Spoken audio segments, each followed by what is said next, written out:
Welcome everybody to Forza Horizon 5, and today we're doing another season of the championship.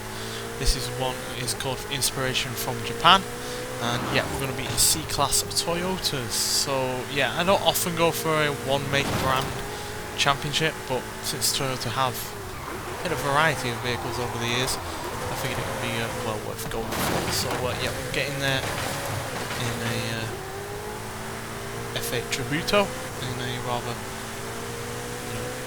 messy manner, considering what seems to be crashing in where we're in. But yeah, love this car. Prefer it to the SF90 purely because it's just a little bit more fun. Only being rear wheel drive, having less in the way of weight, it just feels a little bit more, you know, on the edge. The SF90 with all of its power and its torque is, yeah, a very fast car in a straight line. But it also feels quite safe in some regards in terms of its all-wheel drive system and the fact it's superb handling, whereas this is a little bit less than that. So yeah, but let's see where we're going to be racing and what we're going to be racing in. So yeah, we're going to have the three off-road vehicles, the TRD Pros to try out. There you can see them, Forerunner, Tundra and Tacoma. But we've also got the Toyota 86, the Celica Sport Speciality 2. So that's what SS 2 means, didn't realise that.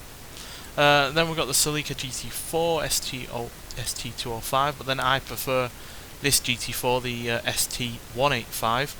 I think it looks better. Yes, it's a little heavier and not quite as powerful, but I prefer it just because of the looks, to be honest. And then we've got the Supra 2-litre GT. Absolutely adore that car. Yes, it's not got that much power for something that weighs as much as that, but yeah, really rather cracking car. And then we've got the MR2 Supercharged, which is, yeah, lightweight, not particularly powerful, but like I said, not got very much in the way of power, and it's got a mid-engine rear-wheel drive layout, which, yeah, as you can see, is the only one that has that layout here. So yeah, we're going to start off a bit safe. We're going to go with the GT4 RC ST185. So yeah, 232 horsepower, 224 pounds-feet of torque. It's 2-litre inline 4 turbocharged engine. Weighs 3,219 pounds. So not that much power for a car of that weight, but it's got all-wheel drive. It is a homologation rally special. So yeah, expecting big things from this. And like I said, I really do rather like the look of it. It's probably something that's rather stupid to base driving a car on, but that's just the end of the day how I go. Do generally prefer the way it looks to the newer version, which, yes, like I said, does have less in the way of weight and more power, but yeah, I generally prefer this. So let's hope that it can give us a win. Not the best of launches by any means.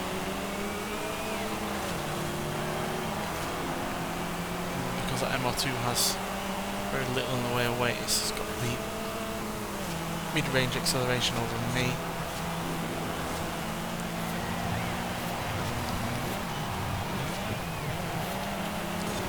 With us going off-road to some extent, the all-wheel drive system on this is going to help.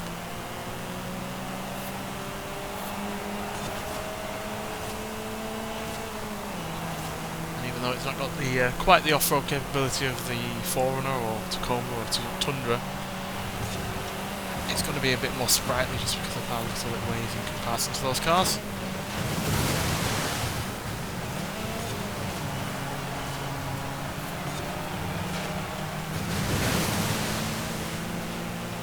Catch the Forerunner, come on!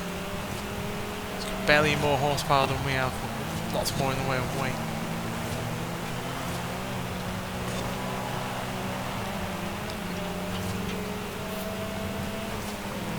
That's another reason why I like doing these championships. You get the oddities in terms of racing, especially when you've got a nice choice of vehicles. I doubt anyone expected a Forerunner and a Celica to be racing against one another, but that's one reason to like this game so much. Nice variety of cars that can race against one another.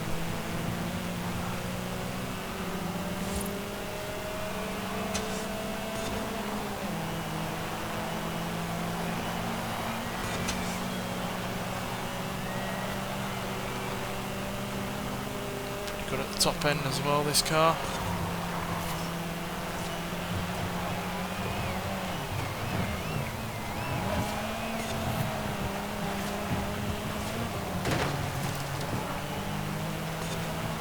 a little bit easy at times to just get away let it get away from you.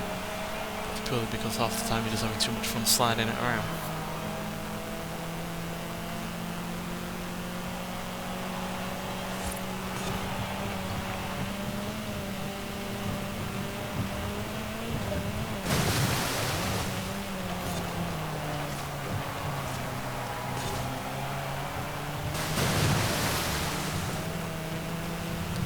Obviously doing this championship will give you the 5 points towards getting that F8 Tributo that we're in at the start of this episode, which is, you know, the main reason to do these championships. Nice solid 5 points, doesn't take very long to get them.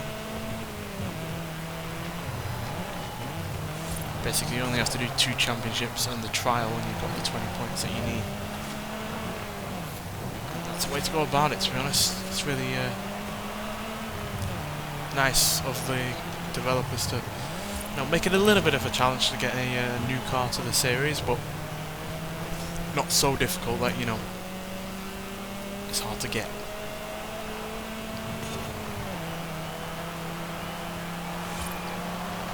I don't think they've ever put a new car to the series on the higher end of the points, either of the series overall or a particular season in the festival playlist, so good as far as I'm concerned. Obviously it means that you have to keep coming back to play these games to play this game to get the new cars, but quite frankly I just enjoy driving around in this game. Never mind doing, you know, races in different kind of vehicles that you might well not have done in the first time that you raced them in, or race the certain races at.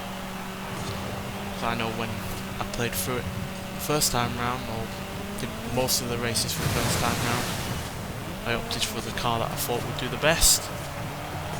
But when it's come to, you know, new cars being added or being able to finally get a car in the game, I do find myself trying to race them and see if I can win with such oddities, you know, I wouldn't expect to be good at racing, which makes it fun, you know. This game's just as much about, you know, making your own fun as it is in terms of, you know, following the rules of the game itself.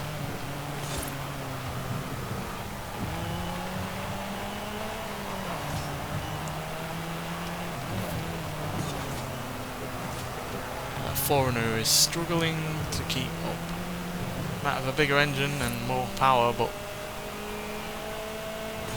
the extra weight in that car does not help whatsoever. So yeah, fairly easy win there with the Celica.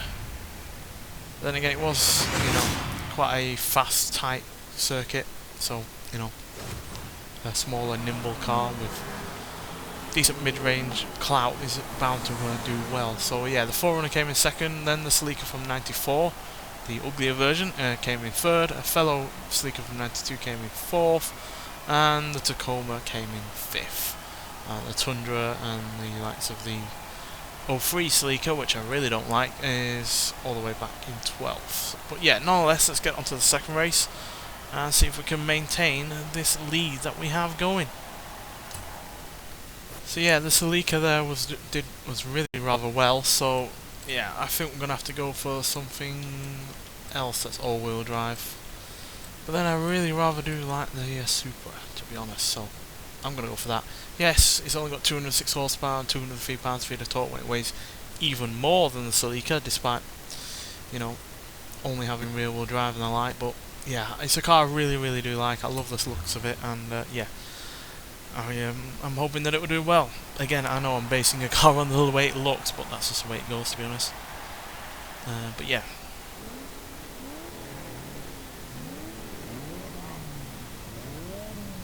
I'm not a very rational person when it comes to choosing cars on these games, to be honest. I think that's probably self-evident in the kind of cars that I was racing online in that B-Class video I did a while ago, where I think I raced the Oldsmobile Tornado. And yeah, that's hardly the peak of the class in terms of racing, and yet I pick it purely because I enjoy driving it. It looks good, and yeah, it can do a really rather high-powered upgrade on that car when you do it a certain way, which yeah, is quite a lot of horsepower and something that's only in B class. I got it to 650 or something like that, which is ridiculous.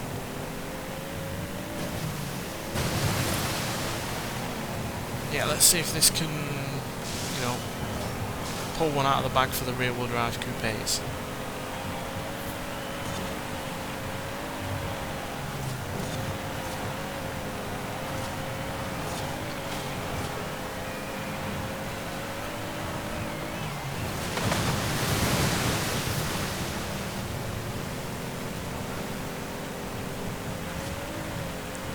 Nice high revving engine as well. It's an inline 6 though this, not a inline 4, even though it's only 2 litres, so it's quite a small inline 6, but it's kept that kind of quality of an inline 6 in terms of being smooth and reasonably high revving.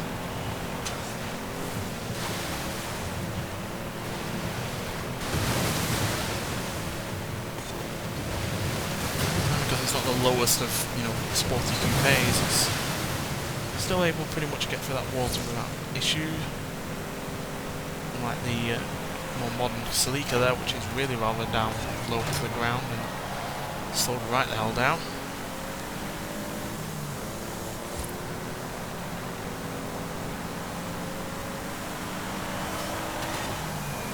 Come on, speed!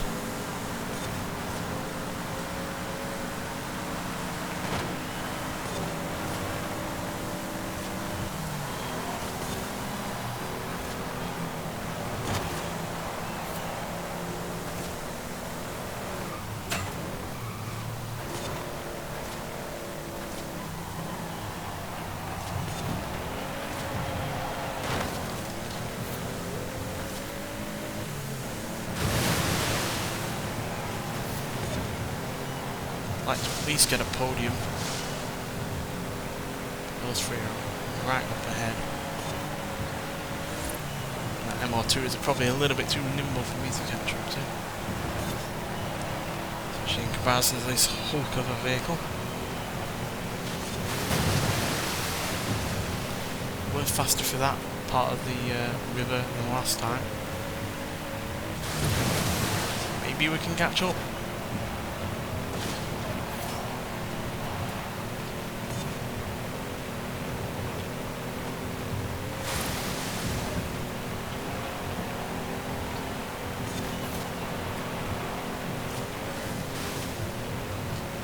I know we've got another lap yet, but get past the MR2 then we might not be able to catch up to the more suitable vehicles.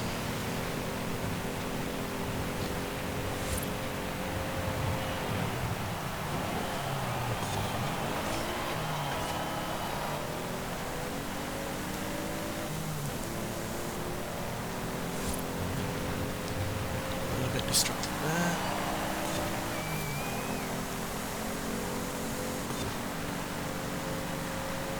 Imagine that MR2 might be upgraded a little bit as well, because it is at the bottom end of the LC class. As obviously we are not.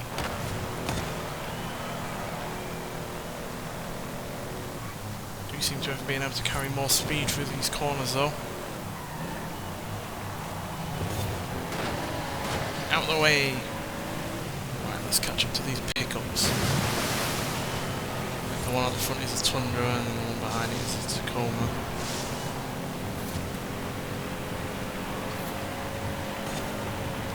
Surprisingly evenly matched, given the completely different engines. In fact, one's really rather quite light in comparison to the other.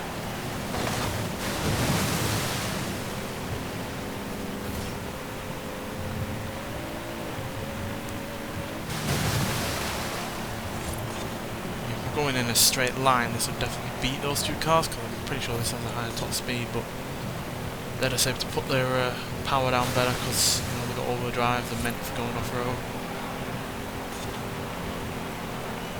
It's got the ground clearance to deal with the water.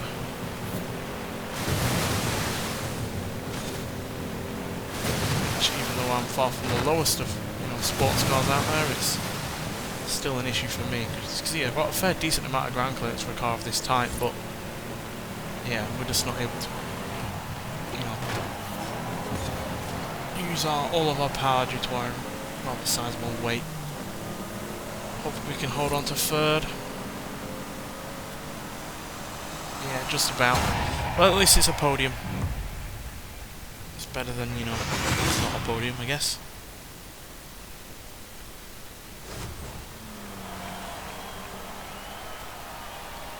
And yeah, that gives us another 14 points.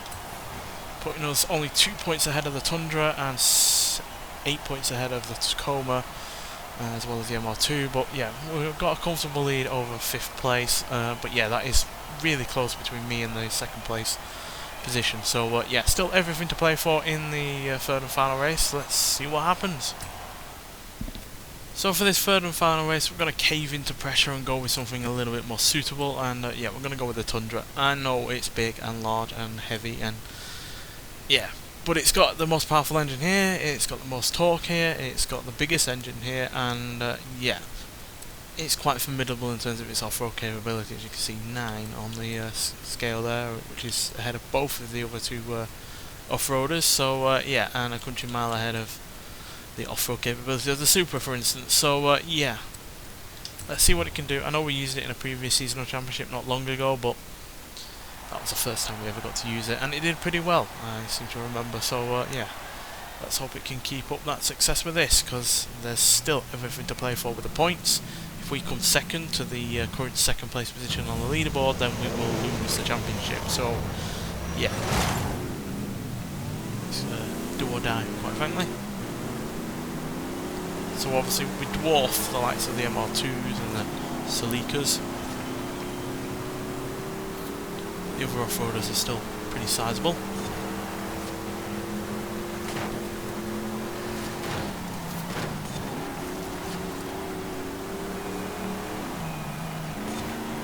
Not the most nimble of things either, but this is more about brute force than anything.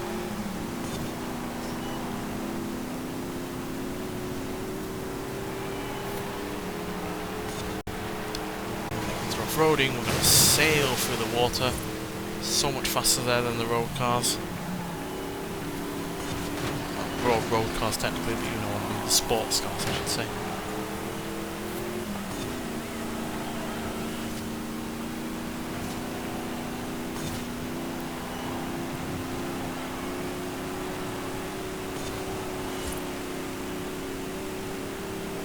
Surprisingly keeping up with them.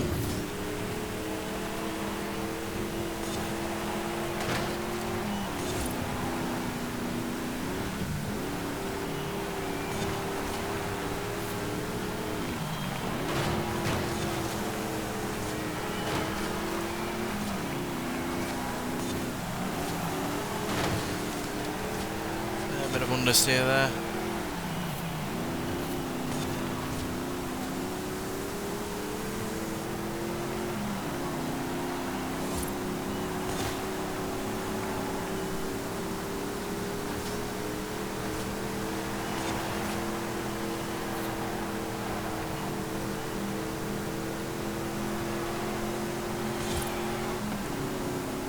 Getting to a fair rate of speed though, considering it's gargantuan size. So this is definitely made for the American market.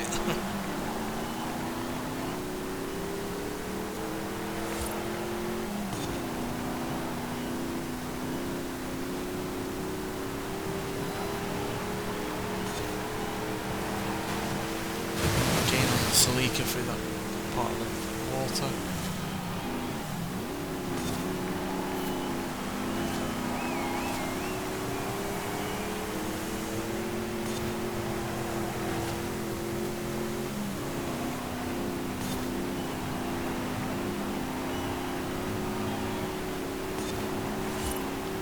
Catch up to the Tacoma. Yes, we got more power and torque from a bigger engine, but that car is lighter.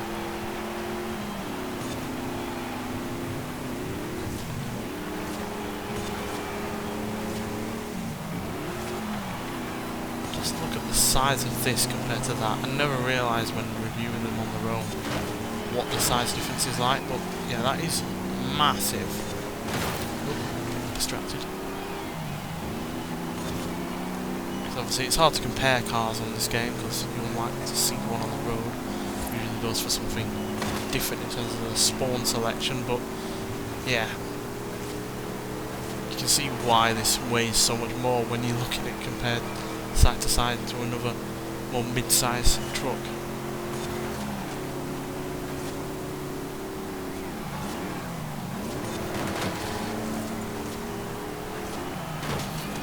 This is basically a building with wheels.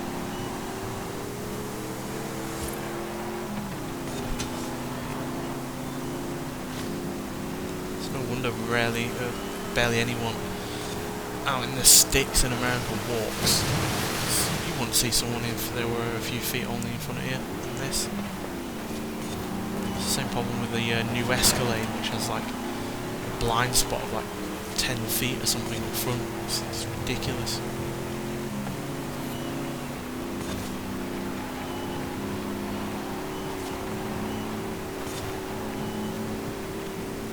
Come on.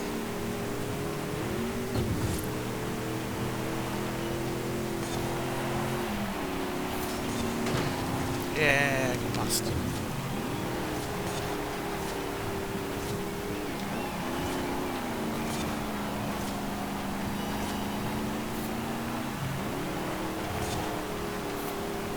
A little bit of showboating in front of them.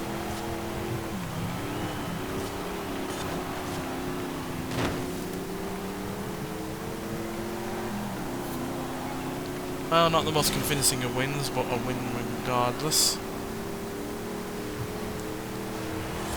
Down to the V8, the amazing V8, because it is pretty amazing considering how much weight it's got to shift around, and yet it does it really rather competently. So yeah, there we go. Not the most, resounding successful win, given we only got 3rd place in the 2nd race, but yeah, still a win regardless overall. With the Celica from 94 in 2nd, the Tacoma in 3rd. The Celica from 92 in 4th, and the Toyota 86 in 5th, which is surprising given, it's only a rear-wheel drive sports car at the end of the day. So yeah, but thanks for watching, and I'll see you in the next one. Bye.